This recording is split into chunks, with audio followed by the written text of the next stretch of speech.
آدھی دنیا دونوں طاقتوں کی نیچے تھی. ادھر سے ان لوگوں کی حیثیت ہی نہیں تھی. ان کو میرے نبی صلی اللہ علیہ وسلم نے دنیا کی امامت کروائی، لیکن بنیاد رکھی عدل اور انصاف پہ. قانون کے سامنے سب ایک برابر. فرمایا کہ میری بیٹی بھی اگر جرم کرے گی تو اس کو سزا ملے گی. اور پھر جو آج پاکستان کے حالات ہیں، انہوں نے آج سے 1500 سال پہلے تقریباً کہہ دیا تھا کہ وہ قومیں جو طاقتور کے لیے ایک قانون بناتی ہیں اور وہ جرم کرتے ہیں ان کو نہیں پکڑتی اور صرف کمزوروں کو جیلوں میں ڈالتی ہیں، وہ تباہ ہو جاتی ہیں. یہ میرے نبی نے 1500 سال پہلے کہہ دیا تھا. اور آج میں یہ جو آج میڈیا آپ کے سامنے آیا ہوں آپ کو یہ بتانے کے لیے کہ جس طرح ہم نماز میں کہتے ہیں نا کہ اللہ ان کے راستے پہ لگا جن کو نعمتیں بخشیں، ان کو نہیں جو تباہی کے راستے پہ نکل گئے. یہ ہم 5 وقت کی نماز میں مانگتے ہیں. آج ہم ادھر کھڑے ہیں. ایک طرف ہے اللہ کی نعمتوں کا راستہ، مشکل راستہ ہے لیکن انسان کی عظمت کا راستہ ہے. دوسری طرف تباہی کا راستہ ہے. جس طرف ہم یہ جو موجودہ سیٹ اپ ہے یہ لے کے جا رہا ہے. میرے پاکستانی ہوئی یاد رکھیں، میں وہ خوش قسمت انسان ہوں 70 سال جس کی عمر ہے. اللہ مجھے سب کچھ دے بیٹھا ہے. کوئی اتنا خوش قسمت نہیں، میں اس کا بار بار شکر ادا بھی کروں تو وہ کافی نہیں ہے. کسی انسان کو اس ملک میں اللہ نے اس طرح کی عزت نہیں دی. حکومت سے انہوں نے سازش کے تحت مجھے باہر نکالا تو آپ لوگوں نے لاکھوں کی تعداد میں سڑکوں پہ نکلے. کس پرائم منسٹر کو آج تک اس طرح کی عزت ملی ہے؟ اور حکومت کے باہر پبلک کے اندر میں نکلا تو جس طرح کی عزت آپ نے مجھے دی کس کو ملی آج تک؟ کون سے پرائم منسٹر کو ملی؟ تو اس کے لیے وزارت عظمیٰ کیا چیز ہے؟ اس سے بڑی چیز کیا ہے کہ قوم اس کی عزت کرتی ہے. تو میں آج آپ کے لیے یہ کہنا چاہتا ہوں کہ دیکھیں، یہ آپ ایک بڑے خطرناک موڑ پہ کھڑے ہیں. اگر میری قوم میری آواز آج سن کے آپ جو اللہ نے ہمارے اوپر حکم دیا ہوا ہے جہاد کا، جہاد ہے کیا؟ پہلے میں یہ بھی کلیئر کر دوں، ظلم کے سامنے اور ناانصافی کے سامنے کھڑا ہونا جہاد ہے. اللہ نے ہمارے پہ فرض کیا ہوا ہے. کیوں کیا ہوا ہے؟ ہماری بہتری کے لیے. جو قومیں رائے حق پہ کھڑی ہوتی ہیں اور انصاف کے لیے کھڑی ہوتی ہیں وہ آزاد ہو جاتی ہیں، اور انصاف کے بعد ہی خوشحالی آتی ہے. پہلے مدینہ کی ریاست میں عدل اور انصاف آیا، پھر خوشحالی آئی. نیلسن منڈیلا جو موجودہ بڑا ایک لیڈر میں مانتا ہوں، اس نے بڑی پتے کی بات کی. اس نے کہا اگر تم نے غربت کم کرنی ہے تو پہلے انصاف لے کے آؤ. چائنا نے دنیا کی تاریخ میں کبھی کسی قوم نے غربت کم نہیں کی جو چائنا نے کی ہے. 70 کروڑ لوگوں کو پچھلے 30-35 سال میں غربت سے نکال لیا انہوں نے. اور اسی قوم نے 450 وزیروں کو کرپشن کے اندر جیل میں ڈالا. یعنی طاقتور وزیروں کو انہوں نے قانون کے نیچے لے کے آئے. تو جو خوشحالی ہوتی ہے وہ انصاف کے ساتھ ہوتی ہے. حضرت علی کا قول ہے کہ کفر کا نظام چل جائے گا لیکن ظلم اور ناانصافی کا نظام نہیں چل سکتا. جدھر ہم جا رہے ہیں یہ نظام نہیں چل سکتا اور نہیں چل رہا. آج پوچھیں لوگوں کے حالات. آج کون سی قیامت آئی تھی کہ اپریل میں ہماری حکومت گئی ہے؟ 65 روپے کلو آٹا تھا، آج 135 روپے پہ پہنچ گیا یا اس سے بھی اوپر. کون سی قیامت آئی تھی کہ بجلی دگنی ہو گئی ہے؟ پٹرول ڈیزل دنیا عالمی مارکیٹ میں تو ان کی تیل کی قیمت کم ہے. کون سی قیامت آئی کہ یہ قیمتیں ان کی آج ادھر پہنچ گئی ہیں؟ کسانوں سے پوچھیں. کون سی قیامت آئی ہے کہ یوریا دگنا ان کو دے رہا؟ 60 ارب روپیہ کسانوں نے صرف گندم کی فصل کے لیے یوریا پہ ایکسٹرا خرچ کیا ہے ہمارے دور سے. تو کیا ہوا پاکستان؟ یعنی ہماری حکومت جانے سے اب تک یہ کیا ہوا کہ بجلی آج دگنی ہو گئی ہے؟ بجلی کے بل لوگوں سے پوچھیں، آج عوام سے پوچھیں تو صحیح ان کے حالات کیا ہیں، اور ابھی مزید اور مہنگائی آنے والی ہے۔ لیکن جو اس ملک کے طاقتور ڈاکو تھے، انہوں نے اربوں روپے کے اپنے کرپشن کے کیسز ختم کروا لیے، 1100 ارب روپے کے اپنے کرپشن کے کیسز ختم کروا دیے، اور قوم کو انہوں نے بھیج دیا تباہی کی طرف۔ آج ہمارا ملک، کبھی بھی ہمارے معاشی حالات ایسے نہیں تھے جو آج ہے۔ تو یہ کیوں ہے؟ سوال پوچھیں نا اپنے آپ سے، کیوں ہے؟ ہم سب سے زیادہ، میں پاکستانی، میں آپ کو بتاؤں، جب میں مکہ گیا ہوں، مدینہ گیا ہوں، سب سے زیادہ مسلمان پاکستانی مجھے ملے وہاں۔ ہم یہاں تبلیغی جماعت کا اجتماع ہوتا ہے، 20 لاکھ لوگ جمع ہو جاتے ہیں، کیونکہ سارے یا عاشق رسول ہیں، اپنے دین میں ماننے والے لوگ ہیں۔ لیکن کیا وجہ ہے کہ ہم تباہی کے راستے پہ کھڑے ہیں؟ کیوں نہیں اللہ ہماری دعائیں کیوں نہیں سن رہا؟ کیونکہ اللہ نے کئی قانون بنائے ہوئے ہیں۔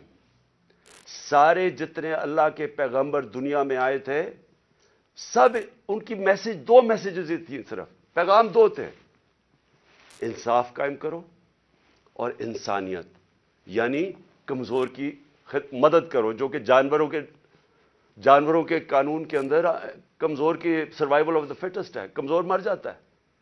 انسانی معاشرے میں ہم اپنے کمزور طبقے کی مدد کرتے ہیں۔ جس کو پہلی دنیا کی تاریخ میں فلاحی ریاست بنائی تھی، وہ مدینہ میں بنائی گئی تھی، انسانیت کا نظام آیا تھا۔ تو ہم اپنے آپ سے پوچھیں کہ آج وہ ملک جو خیرات دینے میں سب سے زیادہ ہے، میں اس کے سامنے ہوں، کبھی یعنی کہیں دنیا کے اندر کینسر ہاسپٹل کے اندر 75% مریضوں کا مفت علاج نہیں ہو سکتا، صرف پاکستان میں ہے۔ کیونکہ لوگ جب دیکھتے ہیں، جب کسی ادارے کو، جو خیراتی ادارے کے اوپر جب اعتماد کرتے ہیں، تو اس سے زیادہ کھلے دل کے لوگ ہی کوئی نہیں ہے۔ تو ہم وہ قوم ہیں جو ترستی ہے، جس کا نعرہ تھا کہ پاکستان کا مطلب کیا، لا الہ الا اللہ، عظیم نعرے۔ ہم نے اللہ سے دعویٰ کیا کہ اللہ تیرے سوا ہم کسی کے سامنے نہیں جھکتے، ہم آزاد لوگ ہیں، ہم نے آزادی کا دعویٰ کیا۔ آج اپنے حالات ہم دیکھیں، نہ ہمارے پاس آزادی ہے، نہ یہاں خوشحالی ہے، غربت بڑھتی جا رہی ہے، دن بدن قیمتیں بڑھتی جا رہی ہیں۔ تنخواہ دار طبقے سے پوچھیں کہ کیا حالات ہیں ان کے، پوچھیں آج بزنس مین سے، سب آج فیکٹریاں بند ہو رہی ہیں، پوچھیں آج بزنس کون سی، کسانوں سے پوچھیں، کسی سے پوچھیں، خاص طور پہ تنخواہ دار طبقے سے آج پوچھیں کہ وہ گزارا کیسے کر رہا ہے۔ تو کیا وجہ ہے اس کی؟ میں آج آپ کو بتاتا ہوں۔ اس کی وجہ ایک ہے کہ یہاں ظلم اور ناانصافی کا نظام ہے۔ میرے نبی صلی اللہ علیہ وسلم نے کہہ دیا تھا 1500 سال پہلے کہ طاقتور اگر چوری کرے تو آپ اس کو این آر او دے دیں، اور بیچارے غریب لوگ جیلوں میں جائیں، اور پھر سمجھیں کہ اللہ ہماری دعائیں قبول کرے گا۔ اور اس لیے جہاد اس نے ہمیں کہا ہے کہ ظلم کے سامنے کھڑے ہو، ناانصافی کو قبول نہ کرو۔ اور آج میں خاص طور پہ مخاطب ہوں اپنی پاکستان کی عدلیہ سے، اور اس کے بعد پاکستان کی وکلا برادری سے۔ دیکھیں، اللہ نے آپ کے اوپر بہت بڑی ذمہ داری سونپی ہے۔ یہ وقت ہے آپ کا کہ آپ اس ملک میں رول آف لا کے لیے کھڑے ہوں۔ میں یہ آپ کو پورے ایمان سے کہتا ہوں کہ جس طرف یہ لے کے جا رہے ہیں، ہمیں کوئی مستقبل نہیں ہے اس ملک کا۔ جس طرح کے فیصلے کیے جا رہے ہیں، جس طرح کی انصاف کی اور قانون اور آئین کی دھجیاں اڑائی جا رہی ہیں، جس طرح وہ جنگل کا قانون نافذ کیا جا رہا ہے، اس طرح ہمارے ملک کا کوئی مستقبل نہیں ہے۔ پہلی دفعہ لوگوں کو خوف آنا شروع ہو گیا ہے، لوگ پاکستان سے امید ان کی چلی گئی ہے۔ 8 لاکھ لوگ ہمارے ساتھ 8 مہینے میں، پروفیشنلز، وہ طبقہ جو ایک ملک کی جان ہوتا ہے، وہ چھوڑ کے چلا گیا ہے۔ باہر لوگ سرمایہ کاری کے لیے نکل گئے ہیں، کیونکہ امید جانی شروع ہو گئی ہے۔ تو اس لیے میں اپنے معزز عدلیہ، اپنے ججز سے اور اپنی وکلا کمیونٹی سے میں آج آپ سے خاص طور پہ آج اپیل کر رہا ہوں اپنے ملک کی خاطر. میں پھر سے ریپیٹ کرتا ہوں کہ اللہ نے عمران خان کو جو دے دیا ہے، میں اپنی خوابوں میں بھی نہیں سوچتا تھا کہ وہ مجھے اس طرح کی عزت دے گا. اور انسان کیا چاہتا ہے دنیا میں؟ عزت ہی چاہتا ہے. انسان کے تو پیسے بناتا ہے عزت کے لیے، پاور میں آتا ہے عزت کے لیے. تو جب اللہ نے اتنی عزت دے دی ہے تو مجھے اور کیا مل سکتا ہے؟ میں صرف اس وقت آپ سب کے لیے کھڑا ہوں. میری جو ساری جد و جہد ہے وہ آپ کے لیے، اور آپ کو اس کے لیے سب کو کھڑا ہونا پڑے گا. میں سارے پاکستانیوں کو کہہ رہا ہوں، آپ اگر آج نہ کھڑے ہوئے، میں آپ کو یقین دلاتا ہوں کہ آگے اندھیرا ہے. میری آواز کیوں بند کرنے کی کوشش کی جا رہی ہے؟ کیوں وہ پولیس یہ فواد چودھری کو کیوں پکڑا ہے؟ کون سا جرم کیا اس نے؟ کوئی مجھے جمہوریت میں بتائے کہ یہ جرم ہوتا ہے کہ جو اس نے اس کو منشی کہہ دیا، اس کو چیف الیکشن کمیشن. کبھی اس کے اوپر بھی کسی جمہوریت میں پکڑا جاتا ہے؟ اعظم سعدی کا کیا قصور تھا؟ کیا اس نے کہہ دیا کہ جناب ایکس آرمی چیف نے NRO 2 دے دیا؟ تو یہ سینیٹر ہے، اس کی رائے ہے. یہ باقی اس ملک کی اکثریت سمجھتے ہیں کہ ٹھیک ہے. اس کو ننگا کر کے، تشدد کر کے، پھر وہ گندی ویڈیو، اور پھر اس کو پکڑ لیا، 30 FIR کاٹ دی.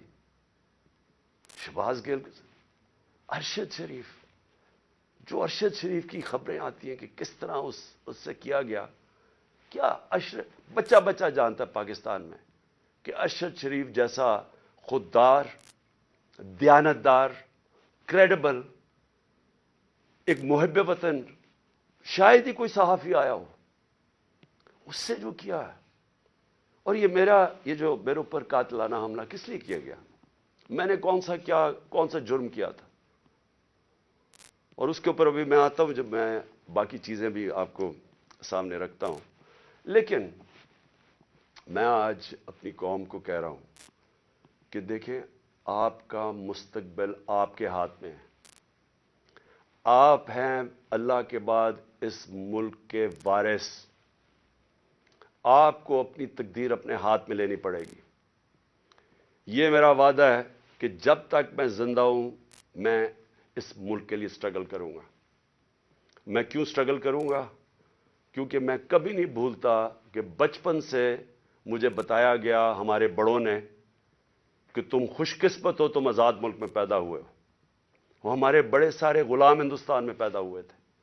بچپن سے یہ ہمارے میں ڈالا گیا کہ یہ کتنا خوش قسمت سارے ہم ہیں، میری جنریشن، کہ ہم تو ایک آزاد ملک میں پیدا ہوئے.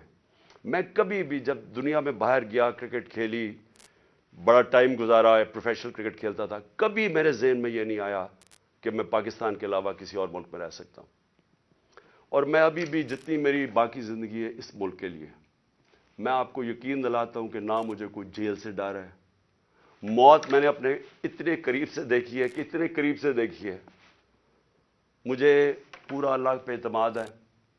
میں لا الہ الا اللہ پہ ماننے والا انسان ہوں. جب اس کا فیصلہ ہوگا، قرآن شریف کے اندر آپ پڑھ لیں، آپ نہ آگے ہوتا ہے ٹائم نہ پیچھے ہوتا ہے. اس لیے مجھے کوئی فکر کسی کی نہیں ہے. اور مجھے کوئی یہ جو ہر وقت جیل لے کے جانے لگے ہیں، مجھے اس سے کوئی فکر نہیں ہے. اور نہ ہی میں آپ سب کو کہتا ہوں، آپ کو یہ جیل سے ڈرنا نہیں چاہیے. جیل کا ڈراوے جی جیل میں ڈال دیں گے، ڈال دیں جیل میں، کتنوں کو ڈالیں گے. اس لیے میری قوم، آپ کو اگر اپنے آپ کو بچانا ہے، آپ کو اللہ کے حکم پہ چلنا پڑے گا، انصاف کے ساتھ کھڑا ہونا پڑے گا. اور میں اپنی عدلیہ سے پہلے آتا ہوں. سب سے پہلے الیکشن کمیشن نے محسن نقوی کو پنجاب کا چیف منسٹر بنایا. میں پہلے الیکشن کمیشن سے سوال پوچھتا ہوں کہ کیا آپ کو نہیں پتا کہ جو آئین کا آرٹیکل 218 اس کی شق 3، کیا آپ کو نہیں پتا کہ آپ کی سب سے بڑی ذمہ داری صاف اور شفاف الیکشن کروانا ہے؟ یہ آپ کی سب سے بڑی ذمہ داری. تو مجھے میں سوال یہ پوچھتا ہوں کہ کس بیسس پہ آپ نے محسن نقوی کو چنا؟ باقی نام کس بیسس پہ آپ نے ریجیکٹ کیے؟ جبکہ ہم نے وہ نام چن کے دیے جو ہم سمجھتے تھے کہ نون لیگ ایکسپٹ کر جائے گی ان کو، کیونکہ سکھیرا صاحب اس وقت کیبنٹ سیکرٹری ہیں، شہباز شریف کے کیبنٹ سیکرٹری ہیں. اس سے بعد ناصر کھوسا کا نام دیا جو ان کے پرنسپل سیکرٹری نواز شریف کے رہ چکے ہیں، شہباز شریف کے چیف سیکرٹری. یعنی وہ لوگ جو ان کو ایکسیپٹیبل ہے. ہم نے اپنی طرف سے نیوٹرل امپائر رکھنے کی کوشش کی. تو کس بیسس کے اوپر یہ محسن نقوی کو آپ لے کے آئے؟ کیا آپ اس کے بیک گراؤنڈ کا نہیں پتا تھا؟ یا شاید لگایا اس لیے تھا کیونکہ آپ کو پتا تھا یہ کون ہے؟ کیا یہ نہیں پتا کہ یہ آدمی رجیم چینج جو ہماری گورنمنٹ گرائی گئی ہے اس میں اس نے سب سے بڑا رول اس کا تھا؟ ایک تو اوپر کا رول تھا نا ایکس آرمی چیف کا، لیکن اس کا اس کے بعد یہ ان چند لوگوں میں سے تھا جو سب سے زیادہ یہ بھاگ دوڑ کی اس نے ہماری حکومت گرانے کے لیے. کیا یہ آصف زرداری کے ساتھ سندھ ہاؤس جدھر پیسے چلے تھے یہ وہاں نہیں تھا؟ کیا آصف زرداری اس کو اپنا بیٹا نہیں کہتا؟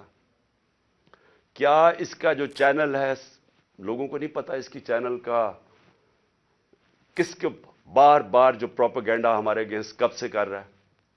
اور پھر سب سے بڑی بات کہ جو آج نیب کے چیئرمین ہیں آفتاب سلطان، نیب کے چیئرمین آفتاب سلطان نے اسی محسن نقوی کے اوپر انویسٹیگیشن کی تھی. یہ انویسٹیگیٹنگ آفیسر تھے اور ان کی ریکمنڈیشن پہ انہوں نے 35 لاکھ روپیہ نیب کو واپس کیا تھا. تو میں الیکشن کمیشن سے پوچھنا چاہتا ہوں کہ کوئی اور آپ کو نہیں ملا کہ صرف چن کے آپ وہ آدمی لے کے آئے ہیں جو کہ ہمارا سب سے خلاف تھا؟ اور اس نے آتے ساتھ ہی کیا کیا؟ یہ جو اب فواد چودھری کا ہوا ہے 3 دفعہ، اور میں جج صاحب کو سلام کرتا ہوں، 3 دفعہ انہوں نے کہا کہ فواد چودھری کو طلب کیا عدالت میں، اور تینوں دفعہ نہیں اس عدالت میں پریزنٹ کیا گیا. تو کیا یہ محسن نقوی اس کی پہلی آتے ساتھ ہی اس نے اپنے کارنامے دکھا دیے ہیں؟ اس کے بعد اس نے جو اس نے اپوائنٹمنٹس کی ہیں، کیا یہ فری اینڈ فیئر الیکشن ہو رہا ہے کہ سارے وہ پولیس آفیسر جنہوں نے ہمارے اوپر تشدد کیا تھا 25 مئی کو ان ساروں کو واپس لے آیا؟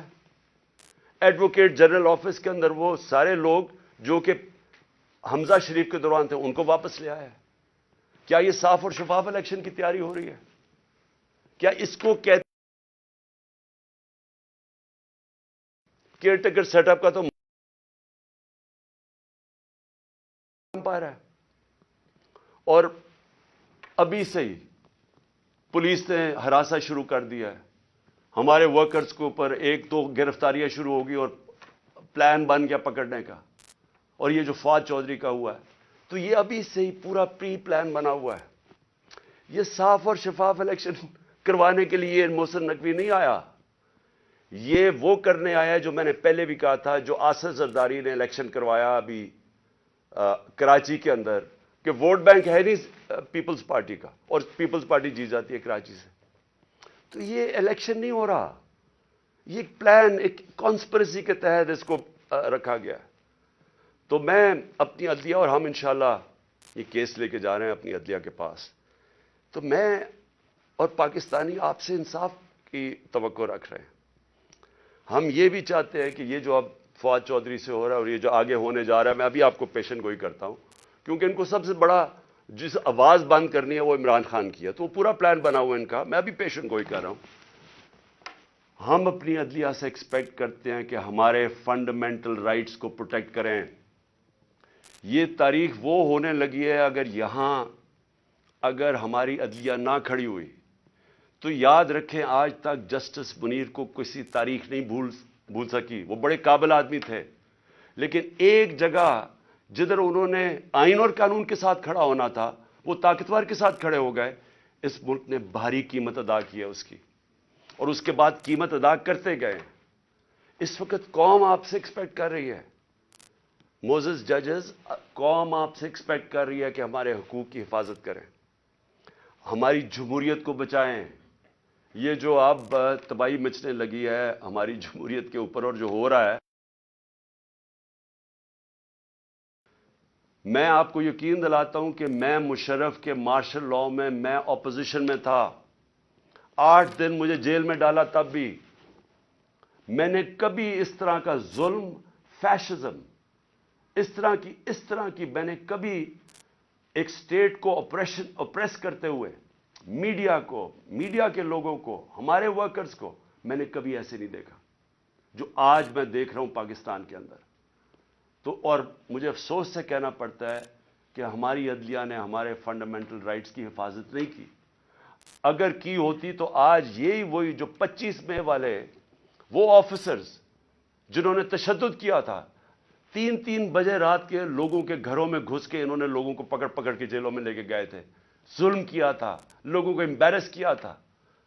آرٹیکل 14 کانسٹیٹیوشن کا ہماری ڈگنیٹی، ہماری عزت پروٹیکٹ کرتا ہے۔ انہوں نے سارے لوگوں کو نہ چادر اور چار دیواری کا سوچا، نہ قانون کا سوچا، ظلم کیا۔ وہ آج آفیسر پھر واپس آ گئے۔ ہمارے پاس سوائے عدلیہ کے جانے کا کون سا راستہ ہے؟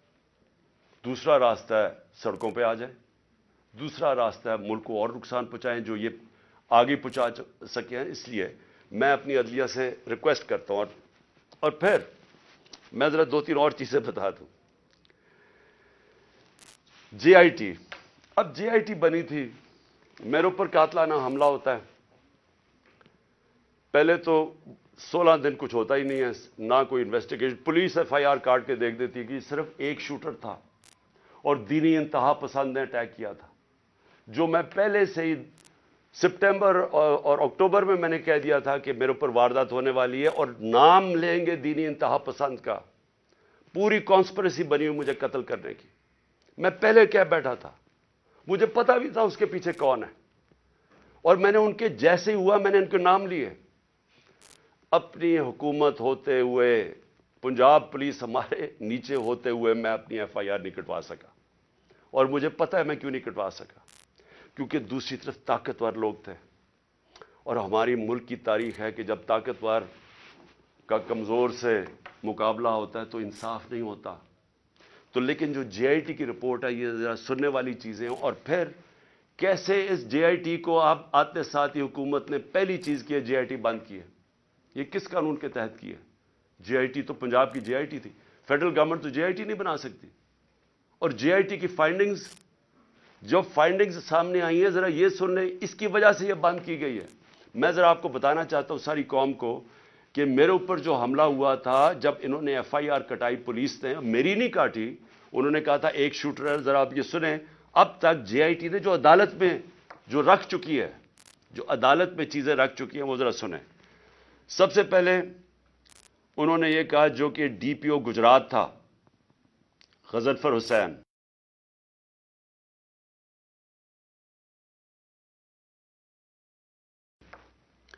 ان دونوں نے آڈیو یعنی ٹیپس کی، اس کی وہ جو شوٹر تھا اس لڑکے کی، انہوں نے ٹیپس بنائی، اور جب اس کی ٹیپس بنائی تو جب جے آئی ٹی نے مانگا ان سے ان کا موبائل فون، اور جب جے آئی ٹی نے ان کو بلایا ان دونوں کو، انہوں نے صاف انکار کر دیا کہ ہم جے آئی ٹی میں نہیں آتے۔ کون تھا ان کے پیچھے جو اتنا طاقتور تھا اور جس کو خوف تھا کہ کہیں جے آئی ٹی میں سچ نہ نکلا ہے؟ ان کو روک دیا۔ پھر ذرا آگے چلیں۔ اس کے بعد جب جو دوسری ویڈیو بن رہی تھی، وہ نوید جو شوٹر تھا، اس کی سی ٹی ڈی میں جب اس کی جو ویڈیو بن رہی تھی، اب ذرا یہ سنیں۔ رپورٹ لکھتی ہے جے آئی ٹی کے 4 سے 5 جو نامعلوم لوگ وہاں موجود تھے۔ وہ کون تھے؟ پولیس سی ٹی ڈی کے اندر اس کی بنایا جا رہا ہے اس کا سیکنڈ ویڈیو، اور وہ بھی اس کی کون سا قانون اجازت دیتا ہے کہ پولیس ویڈیوز بنا کے ریلیز کرتی رہے میڈیا کو؟ لیکن وہاں جو سب سے زیادہ چیز ہے، 4 اور 5 وہ جے آئی ٹی کہتی ہے نامعلوم لوگ وہاں بیٹھے ہوئے تھے۔ یہ کون تھے؟ پھر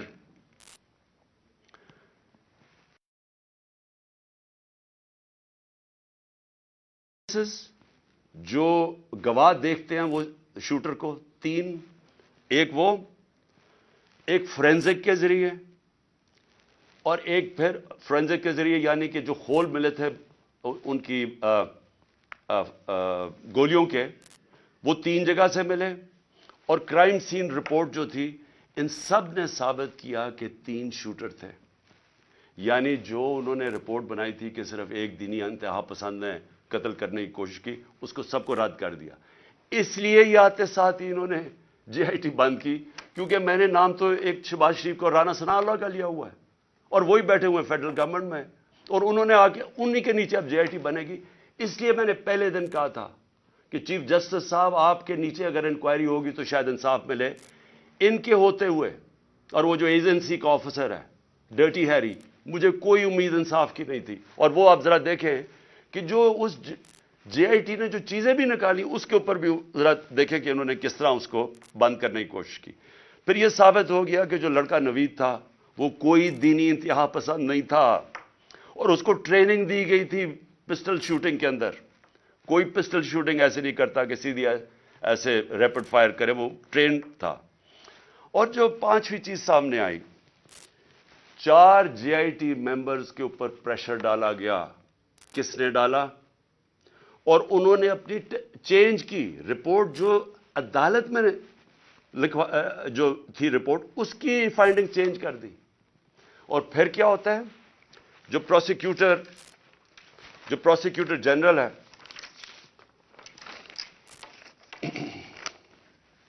جو انڈیپینڈنٹ انکوائری کرتا ہے ان 4 لوگوں کے اوپر جو اپنے چینج کرتے ہیں رپورٹ، یہ جو 4 جے آئی ٹی ممبرز اپنی رپورٹ چینج کرتے ہیں، انڈیپینڈنٹ انکوائری کنڈکٹ کی جاتی ہے پروسیکیوٹر جنرل آف پاکستان. وہ ان کے اوپر انڈیپینڈنٹ انکوائری کنڈکٹ کرتا ہے، اور وہ کنفرم کرتا ہے، prosecutor general of Pakistan confirm کرتا ہے کہ انہوں نے اپنی غلط ٹیسٹ اپنی بدلی. 3 شوٹرز تھے، اور اس نے ریکمینڈ کیا کہ ان کے اوپر کرمنل پروسیڈنگز کی جائیں کہ انکوائری کو سیبوٹاج کرنے کے لیے جو 4 جے آئی ٹی ممبرز نے جنہوں نے چینج کی ہے. تو میرا سب سے بڑا سوال یہ ہے کہ آتے ساتھ ہی پنجاب گورنمنٹ جب سے یہ آیا ہے، انہوں نے سب سے پہلے کیوں انہوں نے اسٹڈی کر لیتے، دیکھ تو لیتے کہ جے آئی ٹی رپورٹ میں کیا فائنڈنگز ہیں. بڑی تفصیل میں انہوں نے فائنڈنگز دی ہوئی ہیں. آتے ساتھ ہی اس کو کیوں بند کیا؟ اور پھر جو سب سے زیادہ کام کر رہا تھا، پہلے تو یہ 4 بھگا دیے، جو سب سے زیادہ کام کر رہا تھا میں اس کا نام دیتا ہوں، وہ بڑا مجاہد، اس طرح بھی ماشاءاللہ ایسے لوگ تھے.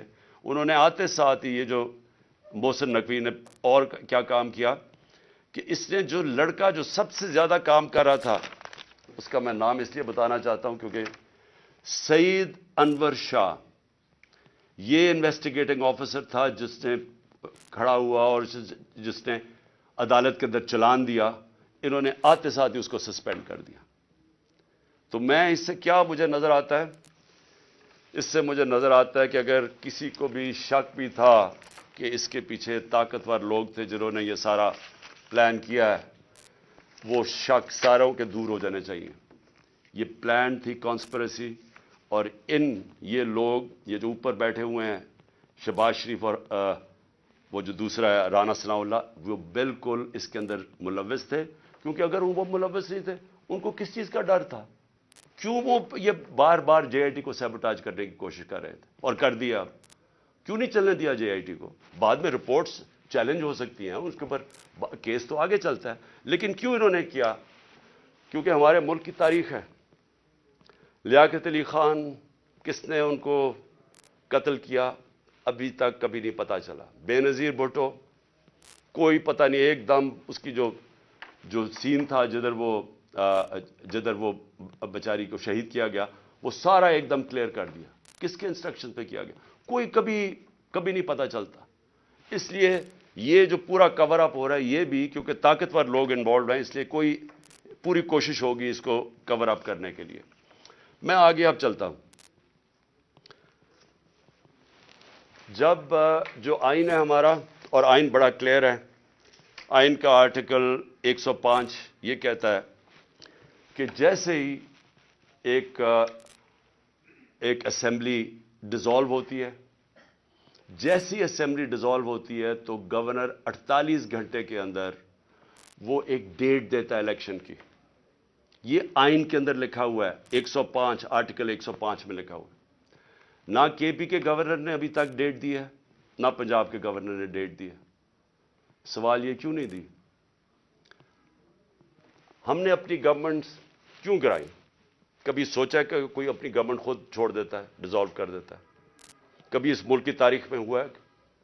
60% پاکستان جس کے اوپر ہماری گورنمنٹ ہو, ہم خود ہی کہیں کہ جی ٹھیک ہے یہاں ہم اسمبلیز ڈیزالو کرتے ہیں. میں نے نیشنل اسمبلی بھی اپریل کے اندر ووٹ آف نو کانفیڈنس سے پہلے میں نے وہ بھی کہا تھا کہ میں ڈیزالو کرتا ہوں, الیکشن کروا دیں. تو یہ اس لیے کرتے ہیں, ہم نے اس لیے فیصلہ کیا کہ جب ایک ملک کے اندر سیاسی طور پہ استحکام نہیں ہوتا تو معیشت کے اوپر ڈائریکٹ اس کا امپیکٹ جاتا ہے. ہم نے یہ اس لیے اپنی اسمبلیاں ڈیزالو کی کیونکہ ہمیں نظر آ رہا ہے کہ ملک تباہی کی طرف جا رہا ہے, ڈیفالٹ کی طرف جا رہا ہے. جس طرح میں پہلے کہہ بیٹھا ہوں کہ کسی طبقے سے پوچھ لیں آج پاکستان میں کہ معیشت کا کیا حال ہے, وہ سارے آپ کو یہ کہ جواب دیں گے برے حالات ہیں, گر رہا ہے نیچے. تو ہم نے اس کو اس لیے اپنی گورنمنٹس کی قربانی دی کہ ہم یہ سمجھتے ہیں کہ اگر ہم نے اس ملک کو اٹھانا ہے واپس تو سب سے پہلے صاف اور شفاف الیکشنز کی ضرورت ہے. صاف اور شفاف الیکشنز کا مطلب پولیٹیکل سٹیبلٹی. جب لوگوں کو ایک اعتماد ہوگا, بزنس کمیونٹی کو جو باہر بیٹھی ہے, جو اندر بیٹھی ہے, کہ اب 5 سال کے لیے حکومت آ گئی اور پبلک مینڈیٹ کے ساتھ جو بڑے فیصلے کر سکتی ہے, جو ضرورت ہے آج پاکستان کو نکالنے کی اس دلدل میں سے, تو تب ہی ملک اٹھ سکتا ہے. ان کے اوپر تو نہ باہر نہ کسی کو اندر اعتماد رہ گیا ہے. تو یہ تو جتنی دیر چلتی رہے گی لوگوں کی تو تباہی ہے اس کے اندر. تو اس لیے ہم نے اپنی گورنمنٹس ڈیزالو کی تھی. ہمارا سوچ یہ تھی کہ اس کے بعد الیکشنز کی طرف ہم جائیں گے, اور اس لیے قربانی دی تھی. ابھی تک لگ یہ رہا ہے, اور یہ جو موسم نقوی کو لے کے آئے ہیں, اب یہ واضح ہو گیا کہ ان کا کوئی موڈ الیکشن کروانے کا نہیں ہے. میں پھر اپنی عدلیہ سے پوچھتا ہوں کہ اب ذمہ داری آپ کی ہے. آئین کے اندر کوئی گنجائش نہیں ہے. جیسے ہی گورنمنٹ ڈیزالو ہوتی ہے, آرٹیکل 105 105 واضح طریقے سے کہتا ہے کہ 90 دن کے اندر آپ نے الیکشن کروانے. اب ذمہ داری آپ کی ہے, کیونکہ آپ کو دنیا دیکھ رہی ہے آپ کی طرف کہ کیا یہ آپ کریں گے یا نہیں کریں گے. کیونکہ میں پھر سے کہتا ہوں کہ مجھے افسوس سے کہنا پڑتا ہے کہ ہمارا ملک وہ نہیں بن سکا جو بننا چاہیے تھا. اور اس کی بہت بڑی وجہ یہ ہے کہ یہاں کبھی بھی رول آف لا نہیں ہوا, یا طاقتور ہمیشہ قانون سے اوپر ہے. تو یہ بار بار جب ہم ان سے بھی پوچھتے ہیں, یہ جو بیٹھے ہوئے ہیں اس وقت امپورٹڈ گورنمنٹ ایک ہارس ٹریڈنگ کے ذریعے رشوت دے کے خرید و فروخت کر کے آج بیٹھے ہوئے ہیں اوپر, یہ بھی کہتے ہیں جی ہو جائے گا, کوئی چیز ہو جائے گی, آگے چلے جائے گا الیکشن. بھئی کیسے چلے جائیں گے؟ آئین ہے یا نہیں ہے؟ اگر آپ کا ملک کے اندر آئین ہے اور کوئی قانون ہے تو پھر تو یہ آگے جا ہی نہیں سکتے 90 دن سے. تو یہ بھی آج میں اپنی عدلیہ کو کہنا چاہتا ہوں کہ اب آپ کے اوپر بہت بڑی ذمہ داری آنے والی ہے, کیونکہ یہ جو محسن نقوی کو لے کے آئے ہیں اس کا کوئی ان کا نہیں نظر آ رہا کہ یہ الیکشن کروائیں گے. پھر میں آخر